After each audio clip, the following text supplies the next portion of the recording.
அவரை பொறுத்தவரை புதிதாக வந்திருக்கிறார். இது புதுவெள்ளம் போன்றது. முதலில் அவர் தேர்தல் நிற்கட்டும், மக்கள் பலம் என்று தெரியட்டும், அதற்கப்ப அது டாப் என்ஜினா ஓட்ட என்ஜினா என்பதை நாம் பார்த்து விடலாம். தமிழகத்தில் எம்ஜிஆரை தவிர ஆரம்பித்தவர் யாருமே ஜொலிக்கவில்லை. வந்தார்கள் சென்றார்கள் என்ற அளவில் இருக்கிறார்கள், வென்றார்கள் என்ற அளவில் இல்லை.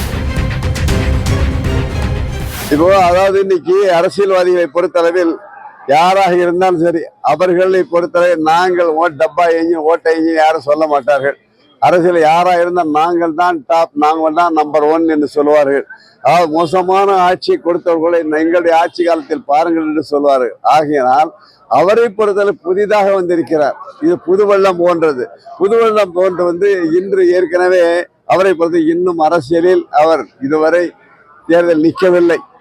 மக்களுடைய பலம் என்பது தெரியவில்லை. அவரை பொறுத்தவரை ரசிகர்கள் கூட்டம் வருகிறார்கள் என்பதில் ஐயப்பாடும் இல்லை. அவர்களை பொறுத்தவரை ஓட்டாக மாறுமா என்பதை பார்க்கிறோம். ஏனென்றால் சிரஞ்சீவி அவர்கள் ஆந்திராவிலே அவர் கட்சி ஆரம்பிக்கப்பட்டது கொரோனாவுக்கு கிட்டத்தட்ட லட்சம் பேர் கலந்து கொண்டார்கள். ஆனால் அது ஓட்டாக மாறியதனா இல்லை. ஒரு காலகட்டத்தில் அவர் கட்சியை நடத்த முடியாது. காங்கிரஸோடு இணைந்து இணை மந்திரியாக கிட்டத்தட்ட இன்று அரசியலை விட்டே வந்துவிட்டார்.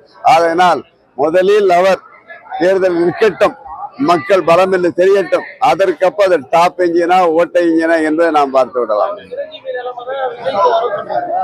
அல்ல, அதாவது நான் அப்படி சொல்லவில்லை. ஏனென்றால் NT ராமாராவ் அவர்கள் கட்சி ஆரம்பித்த பிறகு சரியாக 11 மாதத்திலே முதல்வராக ஆனார். அதுவும் நடைபெறலாம், இதுவும் நடைபெறலாம். தமிழகத்தில் எம்ஜிஆரை தவிர ஆரம்பித்தவர் யாருமே ஜொலிக்கவில்லை. வந்தார்கள் சென்றார்கள் என்ற அளவில் இருக்கிறார்கள், வென்றார்கள் என்ற அளவில் இல்லை. ஆகையினால் இதுவும் நடைபெறலாம், அதுவும் அதற்காக தான் அவர் நிற்கட்டும், நின்ற மக்கள் பலத்தை பார்த்து நம்ம முடிவை செய்வோம் என்று சொல்கிறேன்.